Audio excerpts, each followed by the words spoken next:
Here we go with another daily serving of analog 8-track tape goodness. It is Friday, October the 4th, 2024. Today we're looking at some vintage cartridges from Fidelipac. They both happen to be Herb Alpert, the Tijuana Brass tapes. This one on the right is a 4-track tape.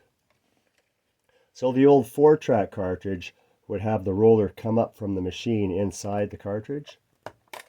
Of course, they changed that in the 8-track tape and putting the roller inside.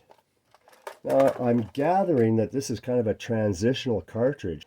Color is the same. As you can see, it's both this creamy tan color. The 8-track cartridge has this little dent here that stabilizes the cartridge once it's injected into the machine.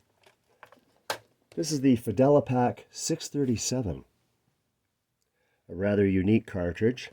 We have this interesting little trigger here at the top. I'm just going to press down on it, and you can see it moves this little portion here. I'm not sure what's going on with that, but we're going to open it up and find out. So there's a screw in here. I have to punch through the paper to get at it. You unscrew it here. It's a flat head. I'm pretty sure that's all that's holding it together. Let's see what's going on.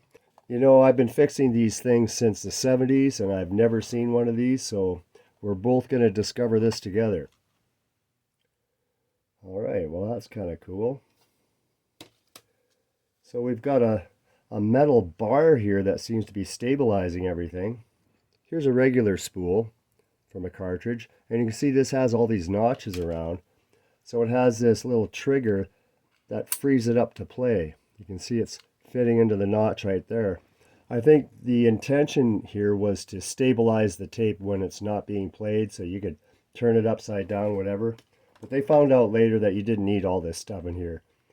It must have been expensive to put a metal bar in here and all this doings. What a to-do this is. So I'm going to put it back together and we'll see how it plays. So I'm going to pull the paper back here a little bit, so I can put that screw in, and then hopefully fold that paper back down so it hides that screw, because we don't want to see that. So I've got the paper kind of pulled aside there so I can drop the screw in. And just kind of screw it in there without catching the paper. And just kind of push the paper back over the screw like that, so you can't really see it. Much better. Okay, let's put it in the machine and see how it gets on then.